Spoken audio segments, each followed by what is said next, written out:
నమస్తే, నేను మీ జాహ్నవి. మనతో ఉన్నారు మన వనజ రామి సిటీ అక్క. మాట్లాడేద్దాం. నమస్తే వనజక్క. నమస్తే జాహ్నవి. ఈ రోజు మొదటి శ్రావణ శుక్రవారం. సో చక్కగా పేరెంటానికి వెళ్ళొచ్చినట్టున్నారుగా.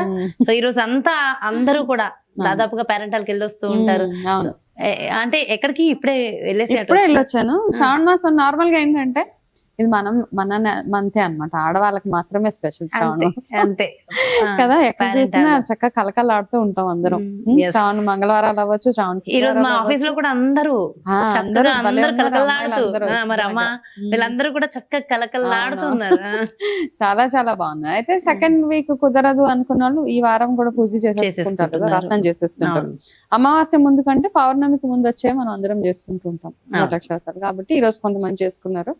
చాలా అలా వెళ్ళి వచ్చారు కాబట్టి మరి ముందుగా శ్రావణ వరలక్ష్మి వ్రతానికి సంబంధించి మరి మన ఆడవాళ్ళందరికీ ఆ రోజు ఏం చేయాలి, ఏం చేస్తే బాగుంటుంది, ఈసారి స్పెషల్ ఏమైనా ఉందా మొత్తం వివరించండి అక్క. తప్పకుండా.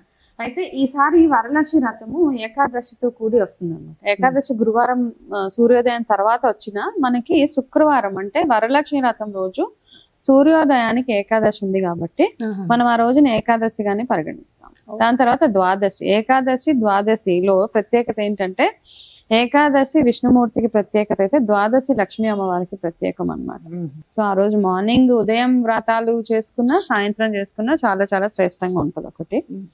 అయితే ఈసారి వచ్చేది పుత్రద ఏకాదశి. ఓకే. కాబట్టి ఎవరికైతే సంతానం లేకుండా బాధపడుతున్న వాళ్ళు ఎవరైనా ఉన్నా వాళ్ళు తప్పకుండా ఈ శ్రావణ మాసంలో ఈసారి వచ్చే వరలక్ష్మి వ్రతం రోజు ఏకాదశి తోటి కూడిన వరలక్ష్మి వ్రతం కాబట్టి శుక్రవారము ఏకాదశి ద్వాదశి ప్లస్ వరలక్ష్మి వ్రతం ఇన్ని కాంబినేషన్స్ తోటి వచ్చిన చక్కటి వ్రతం కాబట్టి ఈసారి ఎవరైనా పిల్లలు లేకుండా ఇబ్బంది పడుతున్నా, పిల్లల వల్ల ఇబ్బంది పడుతున్నా, పిల్లల చదువుల విషయంలో ఇబ్బంది పడుతున్న వాళ్ళు, పిల్లల ఆరోగ్య సమస్యలు ఎవరికైనా పిల్లలకు ఉన్న వాళ్ళందరూ అంటే కొంతమందికి వరలక్ష్మి వ్రతం కొంతమంది చేసుకుంటారు, కొంతమంది చేసుకోరు. చేసుకున్నా చేసుకోకపోయినా కొన్ని కారణాల వల్ల కొంతమందికి వీలు పడకపోవచ్చు ఆ సంవత్సరం. లేదు ఏకాదశి మాత్రం చేసుకోవచ్చు. అన్ని కుదిరితే అన్ని చేసుకోండి.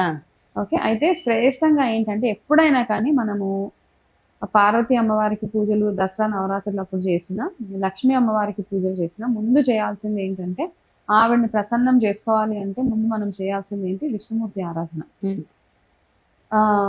నా వరకు నేను చెప్తాను, ప్రతి వరలక్ష్మి వ్రతానికి సత్యనారాయణ స్వామి వ్రతం ఖచ్చితంగా జరగాల్సిందే మన ఇంట్లో. ముందు వ్రతం చేసిన తర్వాత సత్యనారాయణ స్వామి వ్రతం చేసిన తర్వాత దాని తర్వాత మేము వరలక్ష్మి వ్రతం చేసుకుంటాం.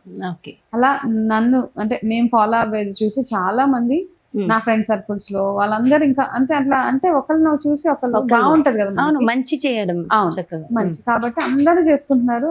పౌర్ణమికి కూడా చేస్తూ ఉంటారు కదా, పౌర్ణమికి కూడా చేస్తూ ఉంటాము. అయితే ఈసారి పౌర్ణమి కూడా స్పెషల్ గానే ఉంది, అది కూడా అది నెక్స్ట్ వీడియోలో. ఓకే. కాబట్టి మనము ఈసారి ఎవరికైనా వీలు ఉంటే గనక ఈ వీడియో ఎవరైనా చూస్తుంటే సత్యనారాయణ స్వామి వ్రతం ఒప్పుకున్నాం, తీర్చుకోలేకపోతున్నాం, చాలా రోజులైంది, ఎప్పుడు మాకు వీలు పడట్లేదు, మొక్కు ఉండిపోయింది అనుకున్న వాళ్ళు మాత్రం ఈసారి ట్రై చేయండి. ఎందుకంటే అన్ని కాంబినేషన్స్ చాలా చాలా బాగున్నాయి ఈసారి.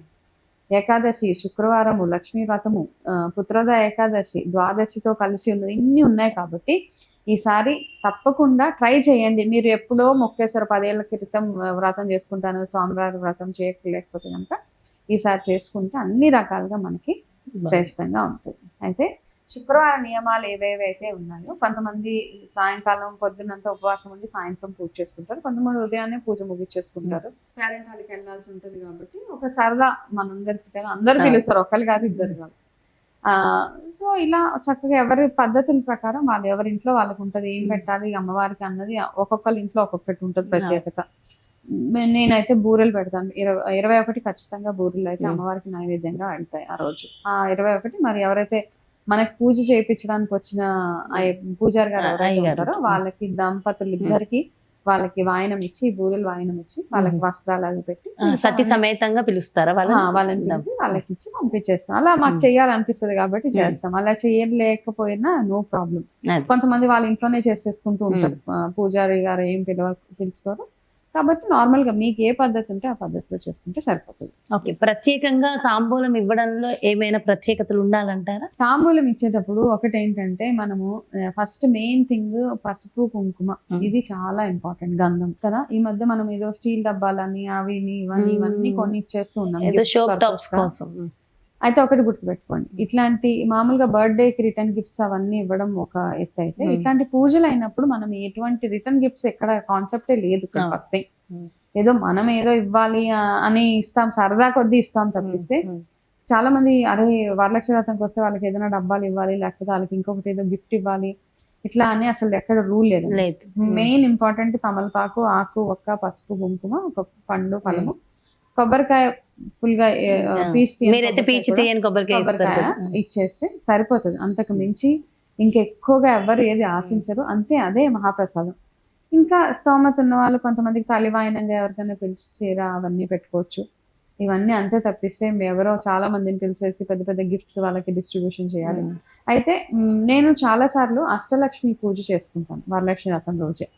అష్టలక్ష్మి పూజ ఎప్పుడైనా నాకు కుదిరినప్పుడు, అన్ని సమకూరినప్పుడు అష్టలక్ష్మి వ్రతం చేసుకుంటాను అదే రోజు. ఆ రోజు ఏం చేస్తామంటే శ్రావణ మాసంలోనే, ఇంతకు ముందు ఇప్పుడు కొంచెం తగ్గిందిలే కాస్త, అంటే చాలా ఉంటుంది ఆ అష్టలక్ష్మి పూజ చేసుకోవడానికి.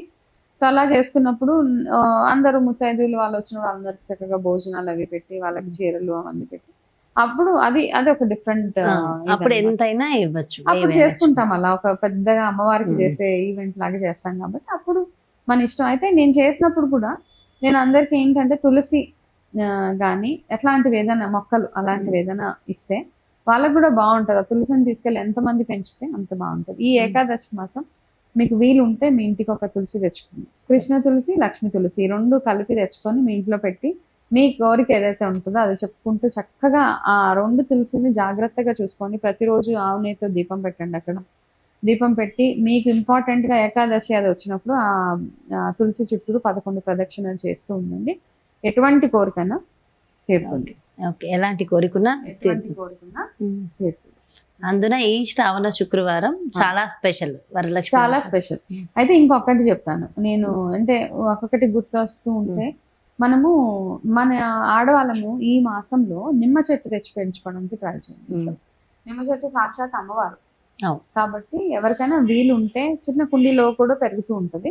నేల మీద పెంచుకునే ఆప్షన్ ఉంటే పెంచండి. అయితే ఏం చేస్తారంటే ఆ నిమ్మ చెట్టు తెచ్చినప్పుడు దాన్ని జాగ్రత్తగా కేర్ తీసుకుంటూ ప్రతి శుక్రవారము నిమ్మ చెట్టుకి దగ్గర కూడా ఒక దీపం పెట్టండి. ఆవు నెయ్యితో దీపం పెడితే ఏమవుతుందంటే మన ఇంట్లో ఉన్న నెగిటివ్ ఎనర్జీతో పాటు పిల్లల విషయంలో ఏదైనా అనారోగ్య సమస్యలు అట్లాంటివి ఉంటే అవి కూడా తొలగిపోతాయి అన్నమాట.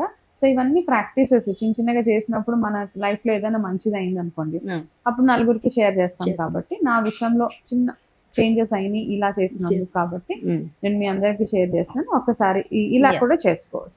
ఇంకేమైనా పరిహారాలు ఉన్నాయి? ఇంకా అయితే మనకి ఈ ఏం చేస్తారంటే వరలక్ష్మి వ్రతం చేసుకున్నప్పుడు వ్రతం అంతా చేసేసుకుంటారు. కొంతమంది నోము, మెడలో రూపు, ఇక్కడ బంగారం కొనుక్కోవాలి రూల్ లేదు. అవునా? ఖచ్చితంగా కొనాలి అలా లేదు. లేకపోతే ఏం చేస్తాం మన దగ్గర కదా, మీ పాత రూపు ఏదైతే ఉంటుందో అది ఆవు పాలల్లో కడిగి దానికే పసుపు తాడు కట్టి అమ్మవారి దగ్గర కలశం మీద వేసి దాని తర్వాత పూజ అయిపోయాక అదే మీ మెడలో వేసుకోండి.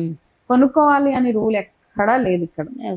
అది ఒకటి గుర్తుపెట్టుకోండి. ఓకే, ఏదో అందరు అంటూ ఉంటారు కొనుక్కోకపోతే బాధపడము, ఏడవడము, అయ్యో నేను ఈసారి వరలక్ష్మి వ్రతం కొనుక్కోలేకపోయినా, అట్లా ఏం లేదు.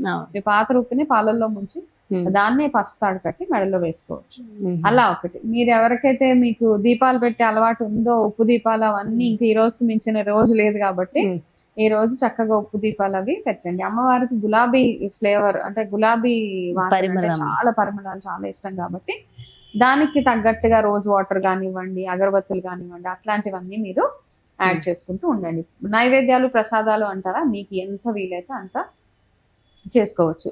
చాలా చాలా ఇంపార్టెంట్ గా అమ్మవారి కనకధార స్తోత్రం చదివేటప్పుడు మీ ఆసనం ఎరుపు రంగులో ఉండేలాగా చూసుకోండి. అంటే కింద మీరు ఏదైతే చాప వేసుకుంటారో అది రెడ్ కలర్ లో ఉండేలాగా చూసుకొని వరలక్ష్మి వ్రతం రోజు ఖచ్చితంగా 3 సార్లు కనకధార స్తోత్రం చదవండి. చదవడం రాకపోతే అట్లీస్ట్ వినండి. లేకపోతే ఎవరికైనా వచ్చిన వాళ్ళకి పక్కన కూర్చోబెట్టి వాళ్ళతోటి చదివించండి. తప్పులు పోకుండా చదవండి. స్పీడ్ గా చదవకుండా స్లోగా అంటే ప్రాపర్ గా ఒక్కొక్క అక్షరాన్ని మనము ఎంత బాగా చదివితే అమ్మవారికి అమ్మవారు అంత ప్రసన్నం అవుతారు కాబట్టి కనకదార స్తోత్రం 3 సార్లు అయిపోయిన తర్వాత 3 సార్లు అయిపోయిన తర్వాత ఉసిరికాయలు దొరికితే 11 ఉసిరికాయల మీద పువ్వొత్తులు వేసి అమ్మవారికి హారతి ఇవ్వాలి అన్నమాట. సో ఇది చిన్నగా ఈసారి మనం చేసుకోవాల్సిన వరలక్ష్మి వ్రతం రోజు మీరు చేసుకునేవి అన్ని చేసుకుంటూ ఎక్స్ట్రా మీకు టైం వీలు ఉన్నప్పుడు ఏకాదశితో పాటు ఇవన్నీ చిన్న చిన్నగా నేను ఇప్పుడు చెప్పిన రెమెడీస్ అన్ని చేసుకోవచ్చు. ఓకే, చాలా రెమెడీస్ చెప్పారు. సో ఏ రెమెడీ కుదిరితే వాళ్ళు ఆ రెమెడీ చేసుకోవచ్చు. ఎంత విషయ పరిజ్ఞానాన్ని కూడా అందించారక్క. Thank you so much. నమస్తే. ఎస్, ఇదండి వరలక్ష్మి వ్రతము మరి ప్రత్యేకానికి సంబంధించిన పూర్తి వివరాలు. సో ఎవరికి ఏది కుదిరితే అది ఖచ్చితంగా ఫాలో అవ్వండి, చాలా బాగుంటుంది. ఒకవేళ ఈ వరలక్ష్మి వ్రతం కుదిరిన వాళ్ళు నెక్స్ట్ చేసుకున్నప్పుడైతే 3వ వారం కుదరకపోతే 3-4 కూడా చేసుకోవచ్చు. సేమ్ ఇలానే చేసుకోవచ్చు. తక్కువ అయిపోతుంది, అయ్యో నేను 2వ వారం చేసుకోలేకపోతున్నాను బాధపడడం ఏమీ లేదు. అన్ని వారాలు మంచిదే. కాకపోతే చాలా మంది పౌర్ణమికి ముందు చేసుకోవాలని ఇష్టపడతారు. ఒకవేళ కుదిరినప్పుడు ఆడవాళ్ళం కదా, మనకి ఎన్నో అడ్డంకులు ఉంటాయి. సో కాబట్టి కుదిరిన వాళ్ళు కూడా పర్వాలేదు అంటారు. ఎస్, చూసారు కదా, మరి ఇది చక్కటి విషయ పరిజ్ఞానం. వరలక్ష్మి వ్రతానికి సంబంధించిన పరిహారాలు కూడా ఎంతో చక్కగా మనచక్క చేసుకునే విధి విధానాలు ఎక్స్ప్లెయిన్ చేశారు కదా. మరో ప్రత్యేకమైన కార్యక్రమంతో మళ్ళీ మీ ముందుకు చేస్తాను. నమస్తే.